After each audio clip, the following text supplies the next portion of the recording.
Hello, Mindsetters.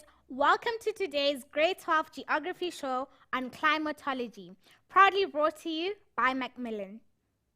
We have selected highlights of lessons shown early in the term to help you revise Term 1's work. Please post all your questions and comments on our Facebook page on facebook.com/LearnExtra or on Twitter @LearnExtra so we can help you with your revision. Don't forget to download today's show notes on learn.mindset.co.za or click on the link on our Facebook page.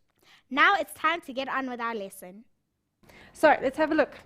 On this particular mind map, well, not mind map really, but synoptic chart, you will see it's a little bit different to what you usually see. You'll see that it's usually got black isobars and the rest of it is white, but we can work with this. All right. So first thing, just a couple of key concepts that you should know from grade 10 level. All right. An isobar, all right, like one of these lines here.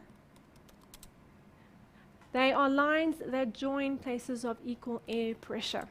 The isobaric interval, in other words, the difference between two isobars. All right. That is known as an isobaric interval, and that is usually 4 hectopascals. Sometimes, however, like in this example here, if they ever show a dotted line as an isobar, it means the interval is now changed to 2 hectopascals or 2 millibars. Okay, both are acceptable. All right, a couple of features I want to get into before we look at the questions. All right, we are dealing with winter scenario now. So this high pressure here, you should know the name of it. That is the South Indian high pressure. On the western side, we would usually have a high pressure here, and that would be called the South Atlantic high pressure. Remember that another word for high pressure is an anticyclone. So South Atlantic anticyclone or South Indian anticyclone, those are fine as well. If we have a look at a couple of other features as well, this low pressure here, just remember that's called a coastal low pressure, which if you have progressed far enough in your syllabus, you should know about because it's coming up when we look at South African weather. More importantly, for mid-latitude cyclones, here's that plan view again. There's your cold front. There's your warm front. You'll notice that there's quite a few of them. Okay? There's another one over there. When we have a group of them, they tend to travel in groups or they tend to occur in succession, one after another. We refer to that as families of mid-latitude cyclones. So if you can remember these key little concepts, it's free marks in your exams. Okay, you'll notice that on this particular synoptic weather map, they haven't shown that many weather stations, but just to point out a few things, you'll see here where they show a triangle instead of a little circle for the cloud cover. It means that the station is automated, just in case they ask those things. We've got a couple of other weather stations over here. You'll notice that they've left out certain bits of information on those weather stations, like they haven't told you the dew point temperature. They haven't told you what other weather stations are around, but that's fine. We're going to work with that as well. So basically what you can see from this particular weather map is that we're going to be dealing with the mid-latitude cyclones. You're going to be also asked what sort of conditions they're going to bring across the country, especially the southwestern parts of the Cape. All right, so if we just have a look at that, examine it a little bit more closely. You'll see here, right, at this particular weather station, Eastern Cape area, we'll find that the cloud cover is not overcast just yet, but it's going to experience this mid-latitude cyclone, this cold front part coming across it in a day or two. So you're going to need to know what sort of conditions are associated with the cold front, especially for South Africa. They love to ask questions about the cold front weather pattern. Okay, so things like cloud cover will increase. Because the cloud cover is increasing, our pressure will decrease. Remember, we're having rising air, which is a low pressure, so that pressure will go down. Our humidity will initially increase as well. After the cold front passes over, after that's gone, then you'll find that the pressure increases again and the humidity decreases once more. Right, the temperature, because it's a cold front, we're going to see a temperature go down. We'll find as well, maybe there'll be a bit of thunder, a bit of lightning, a bit of rain. Okay, that's why in the winter months, the Southwestern Cape, Western Cape, they always get their rainy months in the winter. And Other things that you need to look out for as well is what's going to happen to after the cold front pass, what's going to happen to things like the cloud cover. So initially we're going to have quite a lot of cloud cover, but then it'll start to slowly clear up as the cold sector moves on. Right, so those are quite important things that you need to know. Notice as well that these mid-latitude cyclones move from west to east. And the primary reason for that is they are driven by the westerly wind belt. Remember that the mid-latitude cyclones, they form in the subpolar low pressure belt as well. Right, now that we've analyzed the map a little bit more, let's have a look at our individual questions and we'll go through them quickly one by one. Right, so question 1 asked you firstly, what season is illustrated on the synoptic weather map? So how do we go about answering that question? Right, let's go back there quickly.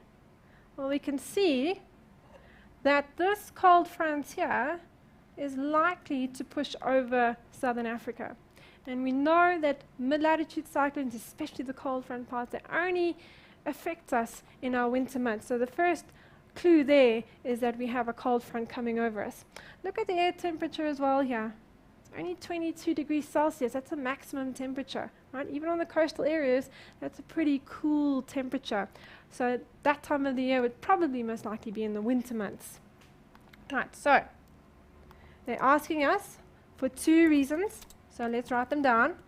So we have a winter season. All right. Your reasons, you need to say that the mid-latitude cyclone, I'm just going to abbreviate, is affecting South Africa.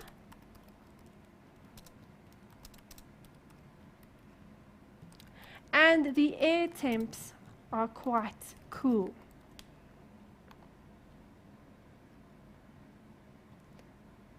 Right. Other things to look for, we'll probably do this in the next sections after tropical cyclones, but over the winter months, especially over Gauteng, over the interior of our country, we are dominated by high pressure. So that means we get dominantly clear skies. So you will see on the map that the skies are mostly clear, especially over our region during those months, over central South Africa. All right. Then question 2.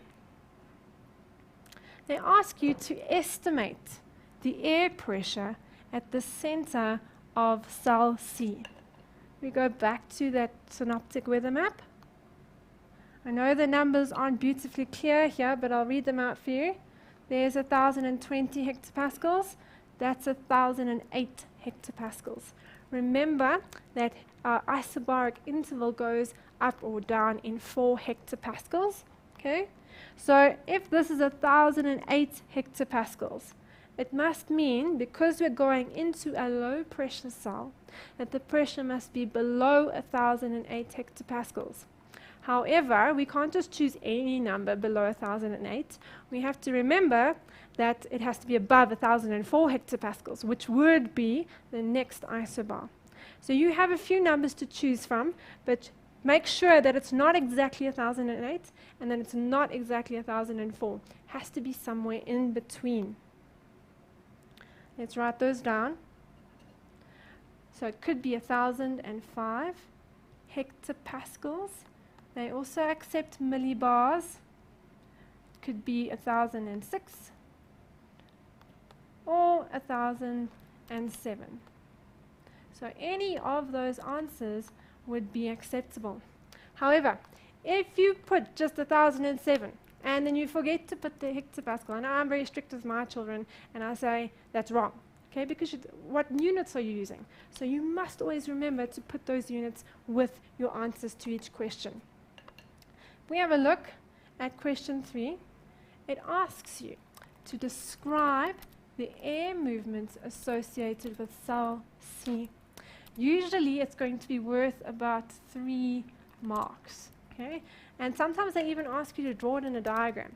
So you must remember that we're dealing with a low pressure in the southern hemisphere. So you must also see that we have either converging or diverging air in high and low pressures. There is either going to be rising or it's going to be sinking, as well as the rotational movement. We're either going to have clockwise rotation or anti-clockwise rotation. Right, but because we're dealing with a low pressure, right, the air is going to rise. It's going to converge at the surface. And because we're dealing with the southern hemisphere, and most people leave this one out, unfortunately, it's going to be moving in a clockwise direction. All right, and that will get you your 3 marks, easy as pie. Okay, let's have a look at question 4. It then asks you, from which pressure belt does cell C originate? Let's have a look at our diagram. Remember our mid-latitude cyclones, as I said to you earlier, okay? They form part of our subpolar low pressures. They like to give you a synoptic chart and say, what pressure belts are we looking at here? That comes from your global air circulation last year, so that knowledge really needs to filter in here. Let's write that answer down. You have to write it out in full. Subpolar, low pressure. Very important that you write out the full name. If you just say low pressure, they're going to mark it wrong. We have equatorial low pressures and we have subpolar low pressures. So you need to be very specific about which pressure belt you are referring to. Right, usually that'll get you about 2 marks. Okay, also, easy marks. Let's have a look at question 5. Explain why mid-latitude cyclones move from the west to the east. Right? Also got to do with your global air circulation. Now you'll see here that they're going to affect South Africa. Remember I said that they're moving from the west towards the east. Okay, sometimes a little bit from the southwest towards the northeast, but overall you can just say the direction is from the west towards the east. Why? Because they are driven by a wind belt, and in this situation they are driven by the westerly winds. All right, you need to remember those things. Just before I write the answer down, however, I want you to notice that we have a succession of cold fronts and warm fronts and mid-latitude cyclones.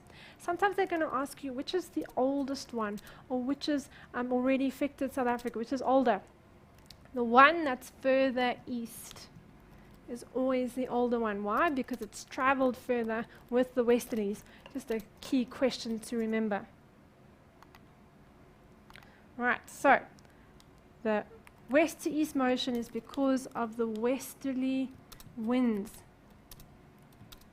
You must say that they are driven or propagated along with the westerly winds. Let's have a look at question 6. Mid-latitude cyclones tend to occur in groups. What do we call these groups? Hopefully you've remembered what I've just said. They are called families. Okay, they move together. They move in families. Easy marks there as well. Also 2 marks at a time. Let's have a look at question 7. All right, discuss. Okay, discuss means you have to mention an effect, but also explain why it's happening. Okay, it's very important that you remember to do that. Explain how weather conditions are going to change over the eastern and western Cape regions over the next 2 days. Don't just read that part and be like, oh, I know about 6 different things, and start jotting them down. Make sure you finish reading your questions because they only ask you for a select few things. Refer only to precipitation, humidity, and that should have been pressure, so let's just change that one there. Okay. Right, so we know from looking at that synoptic chart that the cold front is usually the one that's going to affect those southwestern Cape regions and the eastern Cape regions. So you need to know what's going to happen most often with the cold front. Okay, so let's have a look at each of them. We need to say that the precipitation, so let's call that number 1. We might see rain, okay, might be quite heavy rain, and thunderstorms. All right. That'll get you your 2 marks there. Let's call humidity point number 2. Remember, as I was explaining earlier, I said as we approach that cold front section, our humidity levels increase. Why? We've got moist air, warm air that's rising because of that cold air wedging in underneath it. So that means our humidity levels are going to increase as that air rises. So humidity will increase. Let's call our pressure number 3. Humidity and pressure go hand in hand. When our humidity increases, our pressure decreases. When our humidity decreases, our pressure increases. So that's just an easy way to remember those two.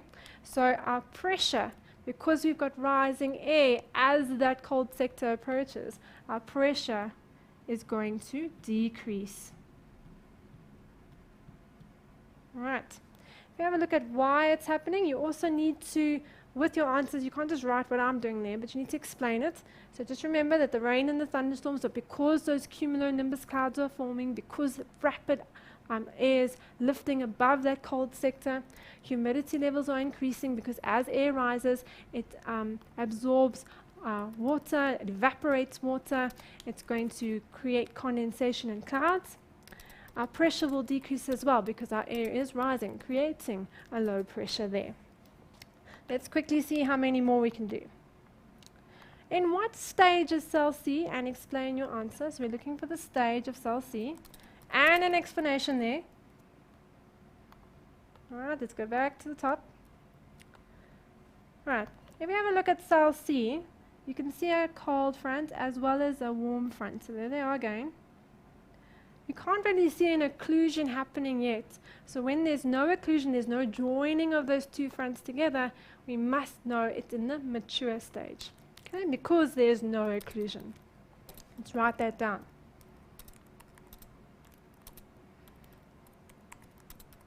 Okay, so mature.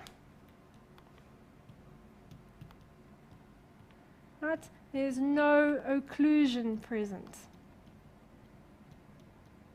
Right, quickly, explain how the wind direction at Marion Island is going to change over the next 2 days. So if we have a quick look again at Marion Island, that's quite south, quite a lot south of South Africa. There it is there.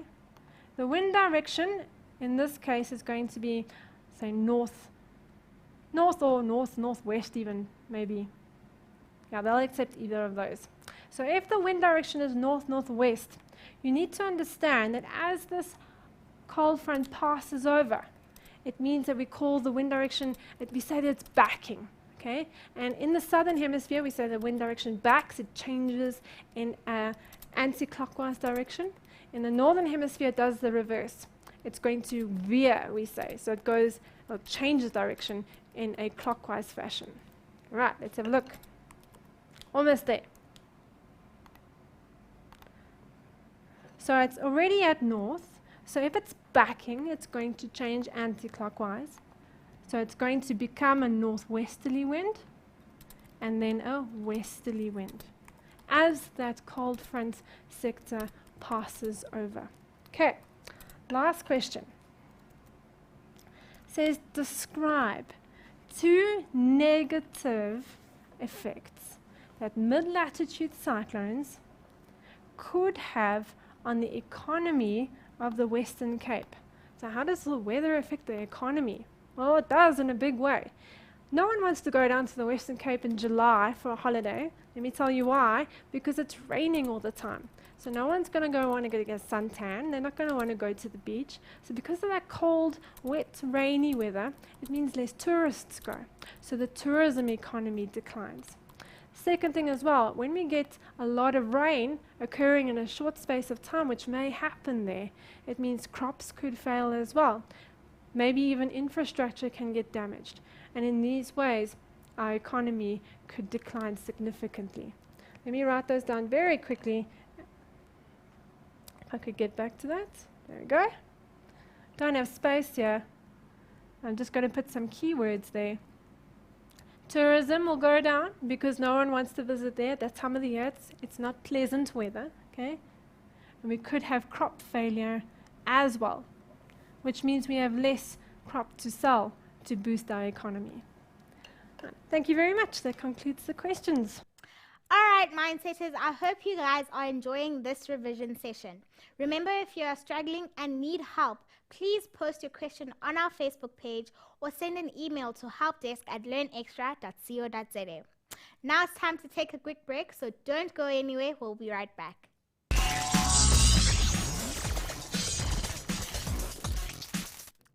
Welcome back, guys. I hope you are getting into the idea of revision. Please let us know how you are doing. I'd love to chat to you on the page or on Twitter. Enough of the chat. Let's get back to the revision. Let's have a look at this particular one. They often give you an excerpt from a newspaper or a magazine even to describe a tropical cyclone, and they'll give you a photo with it as well. So if we read here, it says, tropical cyclone Fanele leaves trail of destruction in Madagascar. It says there for several days, okay, occurs over a week at a time. In the middle of January 2009, a very weak, low-level circulation persisted in the Mozambique Channel. That's in the ocean where our Mozambique current comes from. Environmental conditions favored the rapid development of the cyclone. Fanele quickly strengthened, developing an eye. That's important. It's going to tell us that at that stage it was a mature tropical cyclone. And that developed late on the 19th of January. It says there, Fanele slammed into Madagascar in the early hours of Wednesday morning. Wind speeds were over or up to 260 kilometers per hour. As it passed over the southern highlands, it weakened. It's passing over the land, it's getting weaker quickly. Within 4 hours of moving ashore, its wind speed decreased, and the eye feature had dissipated. So that means that it had decayed by the time it passed over land. Let's have a look at the photograph as well. Telltale signs on the photograph, you can actually see quite a clear eye there. The extent, right, there's the eye. The extent of that tropical cyclone, you can see, is quite large, probably spans at least 400 kilometers across, so it has a rather wide area of influence. It formed on the 18th of January, dissipated, so died out on the 23rd of January. Its highest winds, okay, they say here, 185 k's, 115 miles per hour. 10 minutes at a time it was sustained. If you have a look at the questions,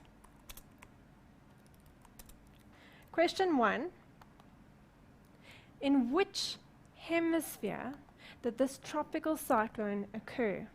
You also have to give one reason from the photograph to support your answer. Let's have a quick look at that photograph and see if we can make sense of it. On the photograph there, I want you to notice that the winds are spiraling inwards. Remember, in a low pressure system, a tropical cyclone, the winds will converge in the center of the cell. It's not the same as an anticyclone. Okay? Anticyclones are high pressures where the winds diverge. So in a cyclone, right, the winds are spiraling into the cell. Look at the direction in which they're spiraling. It's going clockwise. From your grade 11 syllabus, you should know that a cyclone or a low pressure, they both are the same thing, in the southern hemisphere will have their winds converging and moving in a clockwise direction. Let's go back to our question. So when we're going to answer this, we know it should be in the southern hemisphere.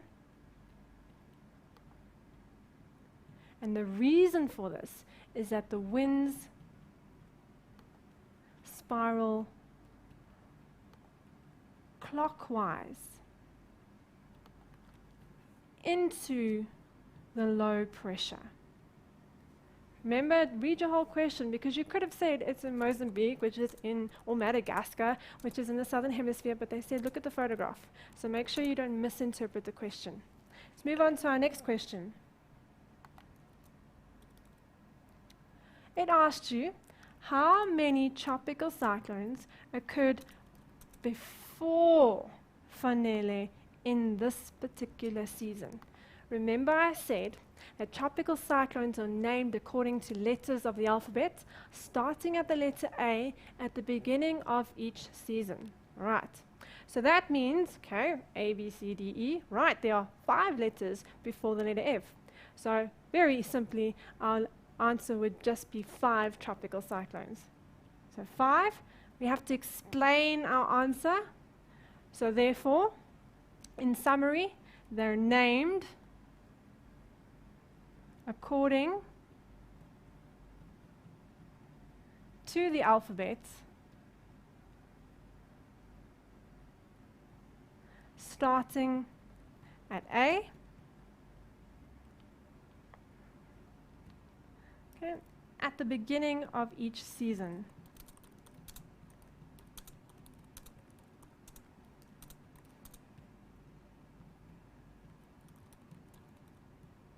Let's look at our next question. In what stage of development is cyclone Fanele? Give 2 reasons to support your answer. Usually they would also add in, look at the photograph to give an answer, but you can also, in this case, draw from the text. So if we have a look there, it tells us 2 things here. The wind speeds, they told us we're up to 260 kilometers. All right, so it tells us, if I can find that quickly, okay, tells us it was 260 kilometers, as well as the fact that it was an eye that developed, an eye feature that developed in the tropical cyclone. Okay, so the wind strength is one factor, although here it only says they were 185 kilometers per hour. But the main thing would therefore be the fact that there's an eye. In a question, they'll usually also state the date at which they asked this question. So we're going to assume, because this is a photograph, we're going to say it's the mature stage. Back to our question here. We're going to say it's mature. Extremely strong winds.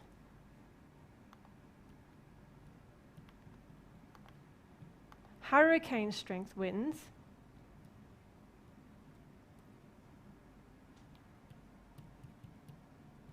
And in addition to that, we can see that there's an eye forming, or an eye feature evident. Okay, moving on. Question 4, give 2 reasons to explain why cyclones are likely to affect Madagascar fairly often. Well, if we think about where Madagascar is in terms of latitude, it's between 5 degrees and 30 degrees south. So it's very likely that a tropical cyclone would affect it at that time. It's also on the eastern side of a continent in a very warm Indian Ocean with sea surface temperatures of 27 degrees and higher. So for 3 reasons, actually, we can see why Madagascar would often be affected by a tropical cyclone. Let's summarize that. So we know that Madagascar, between 5 to 30 degrees south. Okay? We know that it occurs over the warm Indian Ocean. The sea surface temperatures will be at approximately 27 degrees Celsius. In addition to that, it's on the east side of the continent.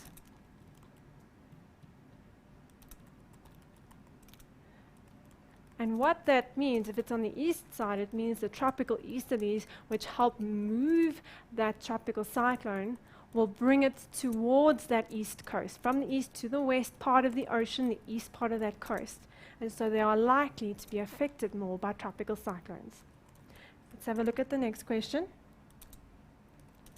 Question 5. Explain why tropical cyclones tend to form in the latter part of summer, so in the late months of summer, in both the northern and the southern hemispheres. As I explained earlier, they're usually going to occur from about May, more from about July, August, September in the northern hemisphere, but in the southern hemisphere they are more likely to impact our coastlines in the eastern part of those continents from roughly about January and onwards. The worst ones come in February or so for the southern hemisphere. The worst ones come in about August or even September in the northern hemisphere. And the reason behind that is because the oceans take quite a long time to heat up in summer. In grade 11, you learned that land heats up very quickly, but then it loses its heat very quickly. The oceans in summer, they take a long time to heat up, but they also store heat for a very long time. So your answer here, very simply, is the fact that the oceans have had time to heat up. Let's write that in. So the oceans had time to heat up. Quite simple. 2 marks, done there and then. Question 6. Give 2 reasons to explain why the cyclone weakened quickly over land. You see, the same questions are going to come up time and again, so you need to learn how to answer them properly. We said earlier that when the tropical cyclone moves over land, it starts to dissipate. And there are 2 primary reasons for that. First of all, a lot of dry air from over the land starts to infiltrate the system as air moves in towards the low pressure. So if there's dry air going into the system, how is the air going to condense? How are we going to get lots of cumulonimbus clouds? Okay, so that's one thing. And then I said to you as well that the physical surface of the land acts as a source of friction. So it physically slows the tropical cyclone down. The surface of the land is very uneven compared to the ocean. And so when that tropical cyclone encounters that friction, it actually slows down. Let's put that down as an answer. So dry air enters the system. You can also phrase this as the fact that there's not enough moisture to sustain condensation as well as evaporation to form more cumulonimbus clouds. In addition to that, friction from the land surface slows the tropical cyclone down.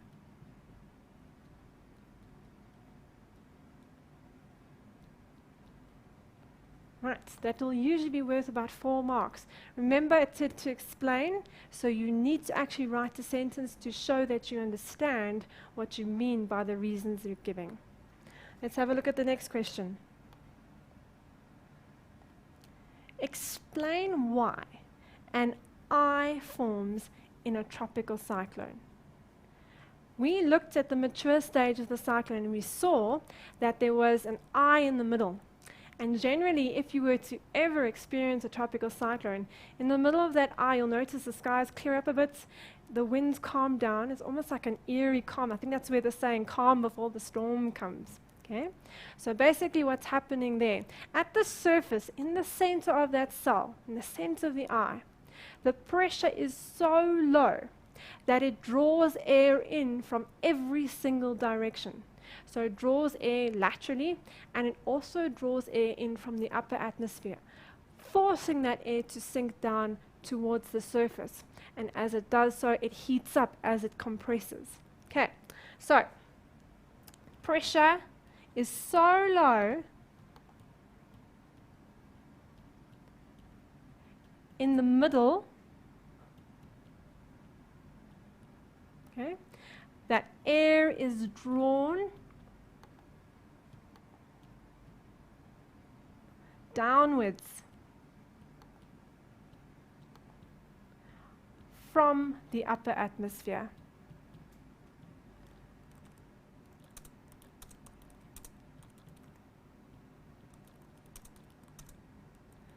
Right, that question can be tricky, but it's going to get asked, I can guarantee you that. Question 8.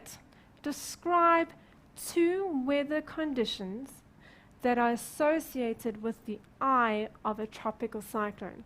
So as I just said, if you ever were to experience those conditions, you would notice that the wind has suddenly died down. Okay? The eye wall is where all the strongest winds usually are, and suddenly they die down.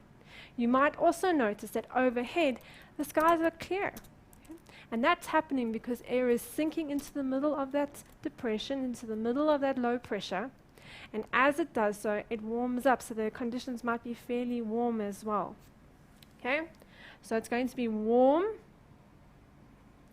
subsiding air, so the temperatures are going to be warm because the air is sinking. It's going to be clear, and in addition to that, it's going to be calm. So little wind.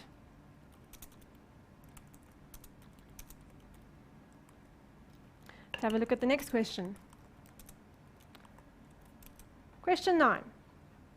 In a paragraph, okay, not point form, discuss the environmental and human effects that Cyclone Finale would have had on Madagascar.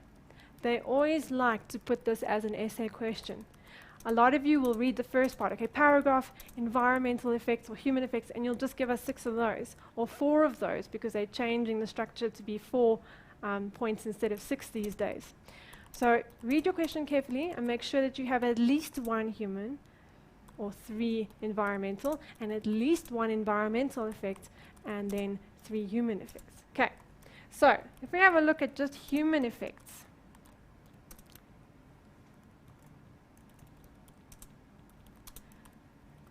I encourage you to watch that clip that I have put as a link on your notes about Hurricane Katrina day by day. And you will very clearly see the destruction, the total upheaval of civilization that took place, the flooding, the loss of homes, the loss of life. Hurricane Katrina was one of the worst tropical cyclones to have ever impacted North America. So watch that very closely and you'll remember some of those images. You'll remember what happens. So you learn from what you see. So when you're studying for this, go online, look for hurricanes, look for the footage attached to them, and you'll be able to see all the effects. So human effects, loss of life. A lot of people drown. A lot of people get covered by debris. Okay, loss of possessions. So sometimes you just have to evacuate and you lose things like cars, your house gets destroyed. Okay? There's also a disruption of services.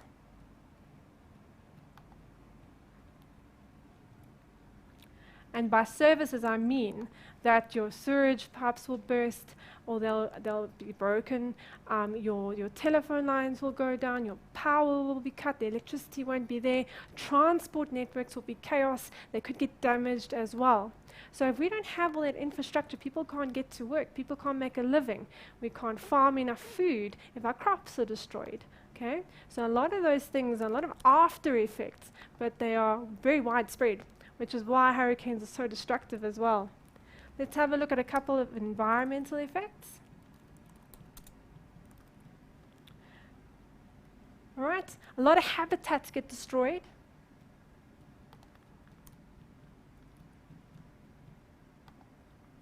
All right. Flooding. Okay, trees get uprooted.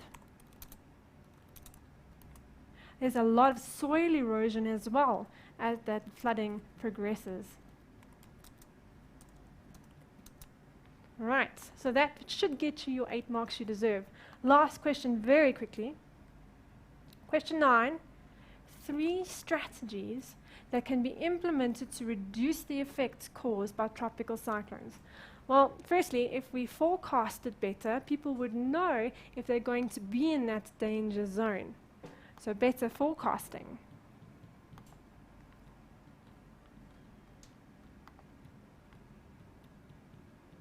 We need to have adequate evacuation procedures.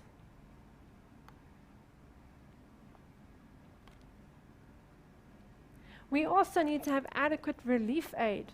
So that could mean stockpiling food, storing water, providing blankets, especially to those countries that get worst affected, like Madagascar.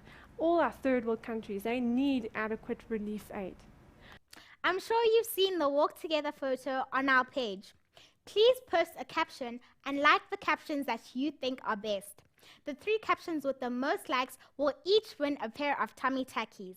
We'll post the winners on Friday, so get to liking and get all your friends to like too. Now it's time to take a break, so don't go away. We'll be right back.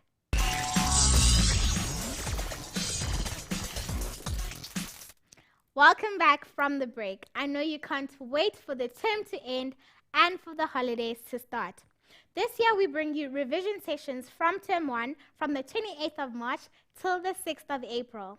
These will be repeats of all the Learn Extra live shows from term 1. These programs will run from 9 a.m. in the morning till 7 p.m. at night. Go to our website learn.mindset.co.za for all the details. But for now, let's get back to the revision. Let's get going with the questions.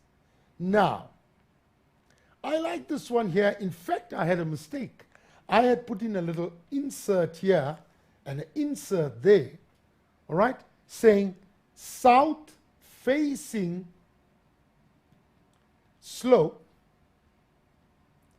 and north-facing slope. Okay?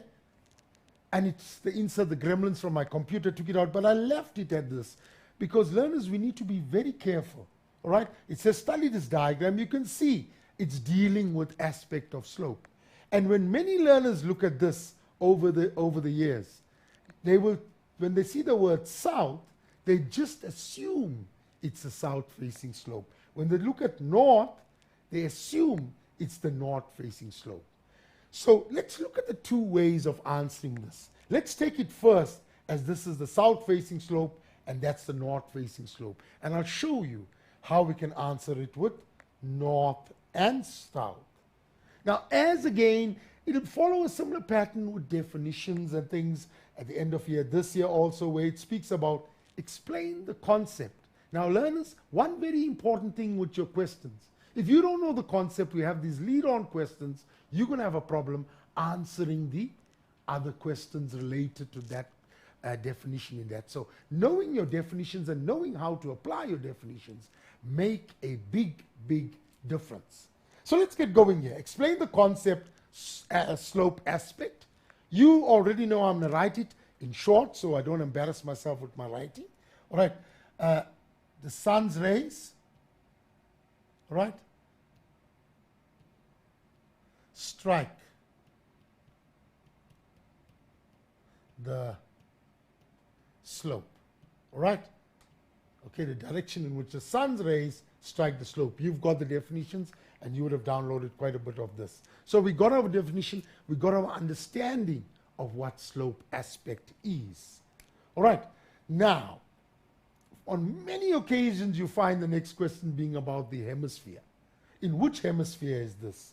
Now, learners, if I took it as south-facing slope and north-facing slope, all right, then I could have taken this, that this is the north-facing slope, all right, and that is the south-facing slope. And if I looked at here, the houses, the cultivated land is all found here. So if this was where, if we remembered first, we said the north-facing slope in the southern hemisphere experiences more sunlight. Therefore, more human activity is there. All right. If I looked at this one and I took it as a south-facing slope, then this would have actually been the northern hemisphere. All right. So learners, please note it must write facing slope. Now I'm going to erase this very quickly. All right. And let's take it as north and south. That means that this is the north, okay? And this is the south, okay? So if that is north, then this is actually the north facing slope. And what has happened is, in many cases, this has come out like this, north and south, or sometimes north and south facing slopes. So if I took it as north and south, then obviously this would be the southern hemisphere, the southern hemisphere, because this is where most of the activity is happening. And remember, we discussed that activity happens there, the farming, the houses, because it's warmer. Not that nothing happens here. All right? So we say southern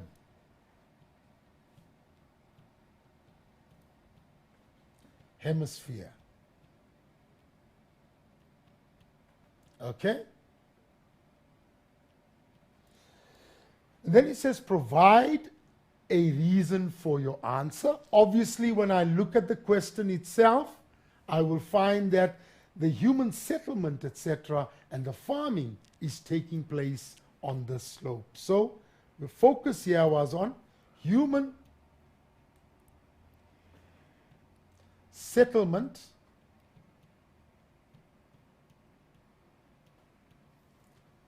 and farming on the slope here. All right? This north-facing slope.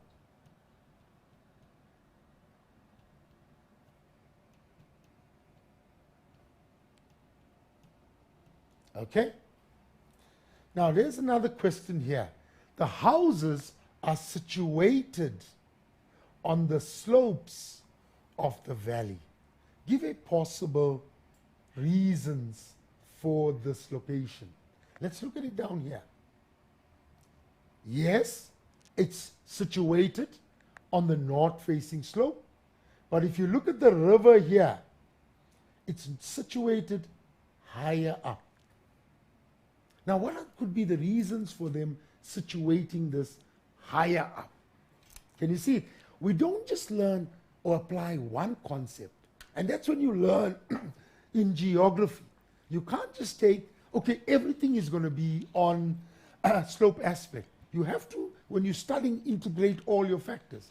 All of a sudden here, your knowledge of your thermal belt comes into action here.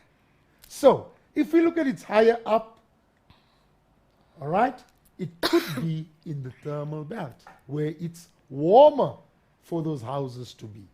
All right? What about another one comes through here? Your frost pockets, or frost at the bottom. You try to avoid that for your farming and your settlement. So we've included three things here, learners.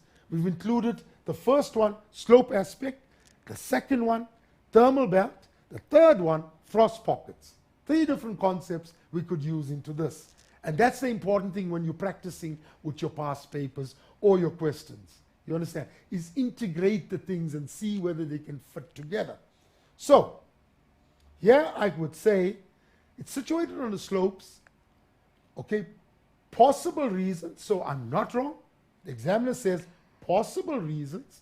I'm not seeing it on the diagram, but I can give possible reasons, and I can assume things if it makes geographical sense. So we can say the thermal belt, okay, it's situated in the thermal belt because it is warmer. Okay, that's one. It's situated higher up.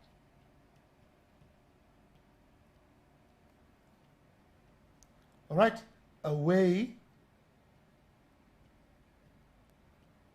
from possible frost, etc., or frost pockets. All right, possible frost. This can become quite an open question in terms of the river itself. I will accept other answers like this if you're thinking out of the box and you talk about the river causing possible flooding down here. Okay, possible flooding, you can talk about that. Or it gets very cold in that area. So we will accept a lot of answers coming from there. All right? But please note how we actually included so many different Now look at it with the next question. State the type of wind that people living in the, on the slopes will experience during the day. So we've taken the same diagram, learners, same diagram, showing you the different slopes, but we also included another two factors. That's your anabatic and your katabatic flow. So it's another concepts that are coming in. Now you've learned already, or we already discussed that during the day in a valley we have anabatic flow, moving upslope. All right? So quickly, that would be your anabatic flow or wind. All right? Learners, my writing has definitely improved. All right? Explain the formation of this wind. In order to answer your question, you can use a diagram to explain it, or you can explain it like that. All right? I love diagrams myself, and I could show it here upslope. No one stops you from putting it, and I could put a little description. During the day, all right, land and air above it, all right, is heated. Okay, and then we can talk about, okay, air now rises. Okay, it rises, therefore it's upslope. I'm just putting it in short here, guys, so I can cover more questions. But you describe your anabatic flow. Okay? I'll go to the next one. I'm going to give it a start here. Let's look at it. Study the diagram and answer the questions that follow. What do we have here? We do have our thermal belt. Okay, the pollution is getting stuck here. So already we can assume. And it's so nice with the last question, we actually complemented the thermal belt because the people want to live there. Here we're creating a different environment because we can see it's sort of a factory here. All right? Okay, we can see the pollution there.